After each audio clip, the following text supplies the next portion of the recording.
Hello and welcome back once again to After the Credits. Today we're talking about Boss Baby. So what did I think of Boss Baby? It was okay for a kid's film. I can't even really say it was like another original masterpiece by anybody. It's just kind of your generic plot. You got the baby and the kid doing some stuff, being at odds at first, finally realizing that they like each other, coming together, and then just kind of being happily ever after. Nothing really original, nothing like groundbreaking as far as animation or anything. It just kind of is what it is. It wasn't a bad movie, but nothing like super outstanding compared to most other stuff. So what is Boss Baby about? Well, we start out with the older kid whose name I can't remember.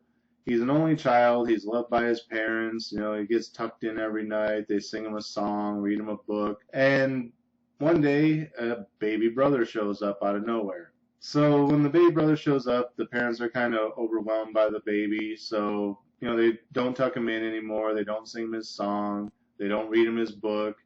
And he's just kind of feeling lonely and left out and everything.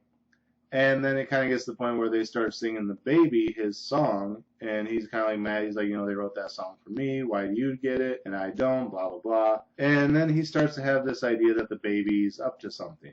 So he kind of starts spying on the baby during like play dates and stuff, and it turns out he's right. The baby is up to something, which is vaguely explained at the beginning of the movie, and then the baby kind of goes more into his origin story later. And it basically comes down to if you're not a ticklish child, you're an asshole. So when the babies are made at the baby machine, possibly left over from storks, they get to the point at the end of the construction line where a feather tickles their foot, and if they laugh, they get sent down a chute and delivered to a family.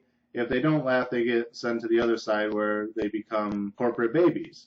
They're put in a suit, they're given a desk, a cubicle, or whatever. And because you're not ticklish, you're not family oriented, so you're going to be a worker bee. So even though they age, they drink this special formula of milk that keeps them young forever, so they're always babies, they never grow up. But they get the mentality of an older child, of an older person. So they understand business ethics and things like that, even though they're still technically babies. So this baby, the boss baby, is sent on a mission by the baby corporation to find out why people's love of babies is waning. Basically, people are more interested in puppies and having what people stupidly refer to as fur babies. Sorry if you're one of those people, but it's stupid. They're not your babies. They're animals. They're your pet. Yes, they might be your favorite pet. I've had favorite pets.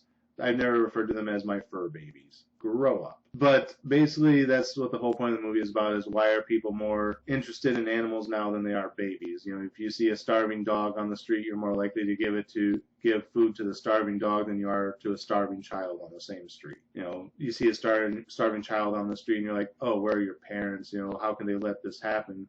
And you look at them in disgust, where you see a starving dog and you're like, oh, that's sad. Here's some food. So it's kind of like a social narrative on that, but disguised in a children's movie. So basically, you know, the kid wants to get rid of the baby. The baby's still trying to do his mission. And the baby finally ends up revealing himself to the older brother. And he's like, look, this is what's going on. You don't want me here.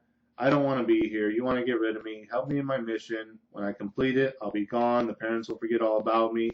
And you'll go back to being the only child and the center of attention. So the older brother's like, okay, I'll help you. Because apparently these parents work for the company that produces these dogs. And that's like all the babies are infiltrating different families and reporting back to the boss baby. And they're trying to figure out what this new breed of dog is going to be that's going to replace babies altogether. How this person's able to do this, what the secret is. So basically the boss baby lays all this out to the older brother, who again, his name I can't remember. We'll just call him Timmy, because that sounds right. So Timmy agrees to help the baby get inside because it's bring your child to work day. He's like, okay, well, we can use this to get inside, and I'll help you find out. And then after that, you're gone. I'm back to being an only child. We're both happy. So it's your friend becomes your enemy to achieve a goal, but then you go back to being enemies almost. So they infiltrate, find out what's going on. There's a big twist surprise that, again, being a kid's movie, you probably should see coming, but honestly, I'll admit I didn't see it coming.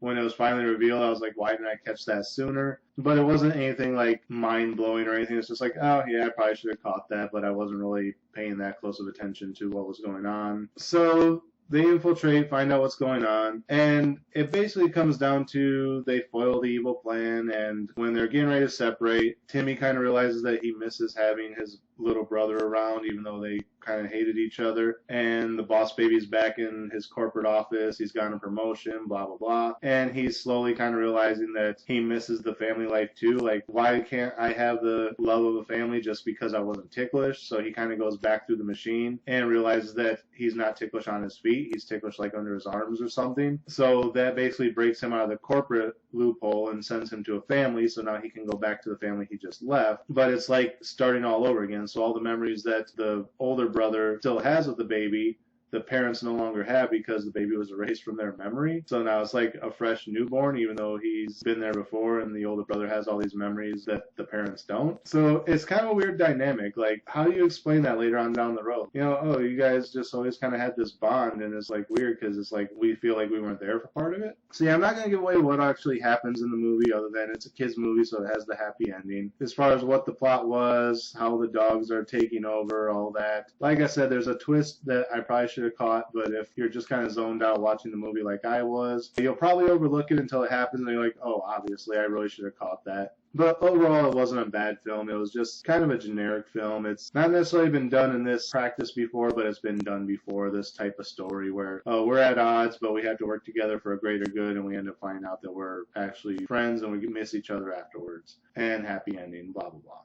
So what would I give this one as far as a star rating? I'm going to have to give it a 3. It's just kind of a middle-of-the-road film. Like I said, it's nothing that hasn't been done before. This film hasn't done it in any dramatic way that we haven't seen before for a similar story like some of the other big animations do, where it's like, yeah, we've seen the story before, but never like this. Hell, Free Willy 2. The older brother meets his younger brother he didn't know he had. They kind of hate each other.